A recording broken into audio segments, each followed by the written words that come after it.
All right. Well, after establishing expectations and helping your host set goals, the next thing you want to focus on is staying in touch with your host.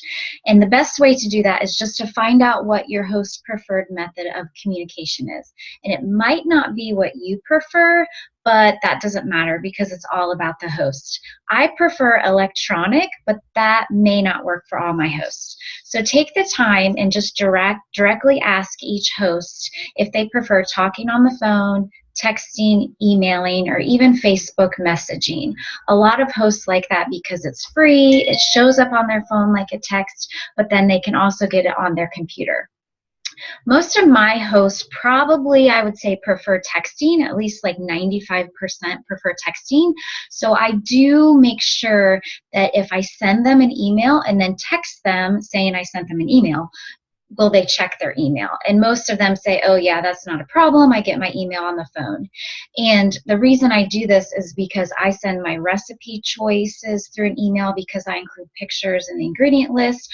I also send the ingredient list once they pick the recipe through email from my website, and then just any last minute instructions. So I do want to make sure they will check their email. But you may pick up on the fact that the host actually responds better through a different method than she originally communicated with you. So just do whatever works. I had a host who told me at a cooking show that she booked off of that she prefers email because she can take her time reading it, she can go back and reread it, and she can, she has the time to process everything. Well, after 3 emails that she did not respond to, I finally picked up the phone and called her, and she apologized and said she got the emails and she responded in her mind but forgot to actually respond. So from then on out, before the show, we just talked on the phone. That was best for her. But then after the show, she suddenly switched to texting me everything. So again, go with the flow, do whatever works. I like to touch base with my host 3 to 4 minimum times before the party, and I'm just going to briefly go over these 4 main contacts, and then I'll go into more depth on a few of the points. So the first contact is just to establish basics needed to get the party planning started. And a lot of this you may have actually discussed at the show they booked off of during their full service checkout. But this is basically mainly focusing on building a large guest list. I don't care what recipe we're making. I don't really care where they live. I don't care what plans they have for the party if nobody's there. So I focus on building a large guest list first and go through all of that. Then I'm going to check back in with the host at a later date to build excitement. I want to make sure she's still excited, build even more excitement, share that I'm excited, and basically just remind her why she booked her party. I'm also going to check the status of the invitations. If she's struggling with inviting those 40 to 60 people that Kim talked about, maybe go through the Frank's list again, just help her brainstorm, think of other people that she can invite, and remind her of the inviting methods that we talked about earlier on that first call. And I also encourage her to create a wish list on this phone call, and I talk about the possibility of this cooking show being her launch party and go through the Taste the Good Life brochure that I had put in her host packet. The third contact is just basic follow-up where I provide the recipe options, I encourage outside orders, and I explain that I'll be adding the ingredient list to her host tools and emailing it to her. And then the fourth contact, just the final check-in, is just to kind of go over how many people are coming, how many adult guests are coming, I should say, confirming the time that I will be coming, and encourage her to resend a text out to everybody just as a reminder. If she added guests onto her host tools under guest list, I'll send out a reminder email from that tab, and then I'll mention the kit credit coupon at this point if she wasn't interested in the launch party. I want to plant that seed again. All right, so host coaching items to review before the party. I just want to expand on a couple of things I just mentioned. I mentioned earlier that the most important thing is building that large guest list, getting those invitations out, because it doesn't matter if the food is amazing, if the party was really fun, if the show was perfect, if there are only 3 people there. It's obviously not going to be a $1,000 party.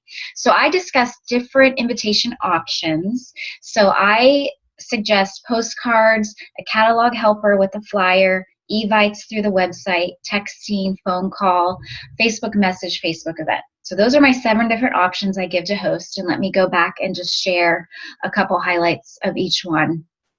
So for postcards, I record the show information on them for the host. So all that has to be done is that they get passed out or mailed. My 4th month in the business, I hosted a Tastefully Simple party for a friend, and she handed me an unopened stack of 40 beautiful postcards, and I thought, oh, this is great, I can invite 40 people. Well, to tell you the truth, my hand got tired after about the 15th postcard, and that's all I invited. So I don't want my host to experience that same kind of frustration. So labels make it really, really easy to record all the show information on the postcards. And if you just go to show planning materials and then click on invite labels, Pampered Chef has a template already there that you just fill out, print out. I add the postcards to the host packet. I personally don't mail them, but I know a lot of consultants do. I offered that service for a full year, and I had one person take me up on it, and her attendance, her sales was not any better than the other shows I had that year. And I had a couple friends tell me that that was a really nice service to offer, but they were only planning on mailing a couple of them, that they were planning on passing them out at church and at school and book club and Bible study and things like that. The catalog helper with the flyer is just, I just buy a pack of the catalog helpers, or like right now it's the summer helper, and I attach a flyer, and I like to use the theme invitations that are online under show planning materials to record all the show information, and I put the helper and the invitation together, fold them up, put them in an envelope, and then again, I mail those to the host in her host packet so she can pass them out or mail the ones she needs to. Evites through the website are amazing. It makes the show checkout so much easier if the guests are already listed in there. And then that's also a good way for you to know, oh yeah, she did invite 40 people because they're right here. And then you can send reminders and things like that. Phone calls are great. If you call them, they will come. Facebook messages are nice. They can just copy and paste the same message over and over and just personalize the heading. If they want to do a Facebook event, it's helpful if you create it as the consultant and then add the host as a co-host so that she can then invite. And this just makes it easier for you to manage the event, add a beautiful banner at the top, things like that. But whatever method you choose to offer your host, it's very important to encourage the inviting in layers. So basically inviting in 3 or 4 different ways on different days. So I usually encourage my host to send a text out as a save the date, and then do an evite on the website, so all the emails are there, some sort of official invitation like a postcard, and then a follow-up reminder with a text. So let me back up here and share how I do my texting invites. It's kind of confusing, but just stay with me. So on the show page, if you click on guest list and then add yourself as a guest to the show, you can't use your consultant email, so you'll have to use an alternate email. I use an email that I had in college. I don't even remember what the password is, but it doesn't matter. Some people, use their husband's email, or I'm sure most of you had an email account before you started your Pampered Chef business. So add yourself as a guest using that alternate email, and then you're going to check the box in front of your name and then select Send E-Invitation. Then a new screen is going to pop up, and modify the invitation a little bit. So you'll want to add the direct show URL, the direct show link on there. And then just any other information you want to add about the party, if it's power cooking or if it's Mexican fiesta, whatever. And then you're going to CC consultant so that you get a copy of that email in your Pampered Chef email account, whatever email you always refer to. Email that to yourself. Give it a couple minutes. It takes like 2, 3, 4 minutes to come through, so don't panic like I did when it's not coming through on my email. You're going to bring that email up on your smartphone. Then you're going to save the image so that you can crop it and get rid of the top that shows the email information, get rid of the ugly bottom, so you're left with just a beautiful textable invite. And I text that to my host, tell her to copy and paste it or save it to her image roll and text it out to all her cell phone contacts. And that's what she uses as a save the date and then as a follow-up reminder right before the show. My hosts are loving it. It's easy, it's professional, it's beautiful. All right, so once we've got all those invitations mailed out, RSVPs are starting to come in, help her develop a wish list. And this helps keep her motivated. It reminds her why she booked the party in the first place. I encourage them when they book the show, when they're sitting with me at the full service checkout and I'm giving her 2 or 3 catalogs, I say, this is your catalog. This is what you're going to sit down with some night and circle every single thing that you want. I find that that's the easiest way for my hosts to come up with a wish list. They can also create a wish list in the host tools on the website. And it's kind of neat if you can get a host to do this, to have her text you her top 5 items that she really, really wants. And you can take that list and then calculate how big of a party is needed to receive all those items for free. That's pretty powerful. And then I like to mention a couple of those items during the party, because if a guest knows that the host went through all this work of inviting people, of cleaning her house, getting rid of her husband and kids, buying ingredients, if they went through all that work to get the Dutch Oven Rock Crock for free, then there must be something special about this Dutch Oven Rock Crock. And now all of a sudden you've got a couple guests that want to get it for free, or they'll just buy it outright that night. All right, obtaining outside orders is huge. My show average last year was 980. And in May, when I started to prepare for this breakout session, I realized that my show average had dropped to 800. That's a huge difference. And I could not figure out why. And I was brainstorming with a team member, trying to figure out, what have I done differently from January to May to make my show average drop? And it suddenly dawned on me that I was not encouraging outside orders. My hosts were not getting very many outside orders. So I went back, looked through my materials of what I offered before to encourage the outside orders, and I've started doing that. And my show average is now almost back to 900. So I'm really excited about that. But outside orders can be the difference between a $600 party and a $1,000 party. So I provide a gift if my host collects $200 in outside orders before the party. And I had these Post-it notes created at Vistaprint, and it just says collect $200 in outside orders before the show equals gift from me. And I put these all over the host packet. I put them on the party planner, on the guest list section right here, right next to where it says collect outside orders. I put it on the outside order form that I put in the host packet, stick it right there with the little Post-it note that said the outside orders, this form, make copies of it for those people who can't come but don't want to shop online. I highlight the guest special line on there. And I make sure that they understand. Oh, and I also put it on the extra catalog. And I make sure that the host understands these need to be real orders, either online or texted to me or emailed to me ahead of time. And the reason I do this is because I don't want to walk into the show and the host hand me napkin scraps and Post-it notes with orders on them and no money, because then I'm not prepared with a gift for the host. And the gift it kind of depends on how much she collected. If she collected $202 in orders, she's going to get a smaller gift than somebody who collected $400 in outside orders. I basically just take stuff that I have from inventory, or I'll put a couple nice door prizes together and give to her. And what really helps encouraging these outside orders is to place that show URL link on every single kind of invitation. So it's on the text, it's on the postcard, it's multiple times on the Facebook event. That really, really helps.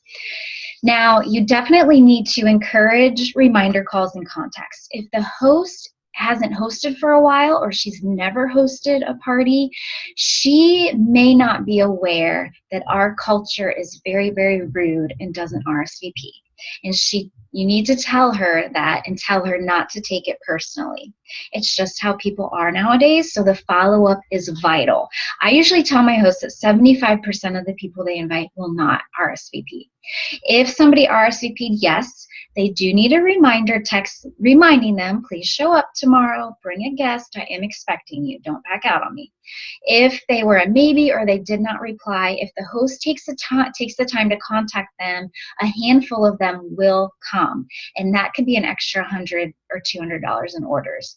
If they said no, send the text, the show URL, so encourage that outside order. Let them know when the party's closing.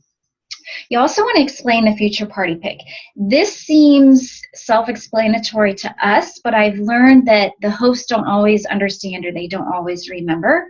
So explain it to them, give them a reason to help you get bookings. And the wish list really comes in handy here. So if you know that the host wants the Dutch oven rock crock, the grill pan and press, the rock crock grill stone, the manual food presser, and several knives, most likely they're not going to get that all free or half off with their party. So you could say you could get the manual food processor half off on Sally's show and the rock crock grill stone half off on Tim's show, whatever. All right, some things that you want to do immediately after the show, but before closing the show, you want to offer the business opportunity again to your host. Even if she was a no in the beginning, she may have changed her mind after the show. A lot goes on from the beginning of the show to the end of the show. Talk about the kit credit option again.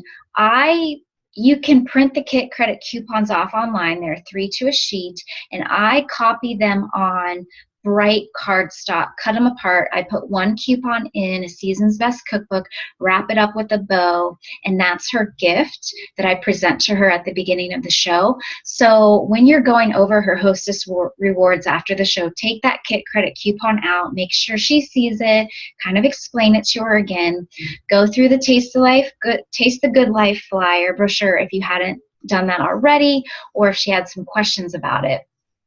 And then walk her through the cooking show tally sheet. This is online under show planning materials, and I kind of tweaked it a little bit, but it basically, you list where the sales are currently, what the next level of sales will get her, and then what her goal is. But on this, it has in bold, and I even highlight it, love our products, join my team and become a consultant and apply. So it's basically explaining the kit credit coupon option. Down at the bottom, I list the bookings that I got at her show. I get usually between 2 and 5, and I let her know that I will give those bookings to her if she starts her own Pampered Chef business. And then at the very bottom, I list the people who were at the show that said on their door prize slip they're willing to host a party if she becomes a consultant. So this is pretty powerful. I leave this with the host because on the back are the instructions for her to shop online. This year, all but one of my hosts have put their own order in online, and they really, really like it, and it makes my job so much more easier. And the hosts realize, oh, wow, she leaves my house and she really doesn't have a lot more work to do. So it just makes our job that much more appealing. Another thing you want to do before closing is to revisit the guest tab, the guest list. Every guest that has ordered online or ordered at the show will now be in there, and you can send one of 3 emails. Thank you for attending. Thank you for your order. Sorry you couldn't make it. And to the thank you for attending email, I send the recipe in that email as well. All right, after closing the show, you want to revisit the email host tab, change it to send after show email. This email thanks the host again, and it shares exactly how much money she saved by hosting. So it might say you received $350 worth of products for $42.18, something like that. Also mentions 10% off for a year, and it plants another recruiting seed. And then I think it's really nice if you can send a handwritten note to the host. Pampered Chef has, you can buy a pack of these beautiful cards. They just fold over. They come with envelopes, 4 different colors. I believe they come in a pack of 20. Those are really nice. Add a little seal to the envelope. It's beautiful. I add a seal to my host packets. You can also just send a simple postcard. I get these postcards from Vistaprint, just says thank you, Holly Dickey, Pampered Chef, blank on the back. So I always send a postcard to the host. If it's a repeat host or a host that really want above and beyond by collecting outside orders, or had 20 people there, I will send a card. So once you establish your system, you've got it in place, make sure that you're using some sort of checklist or some sort of system to make sure everything that needs to be done before the show and after the show is being done. All right, I'm going to pass it back over to Kim, and she's going to talk about some more online resources that are available.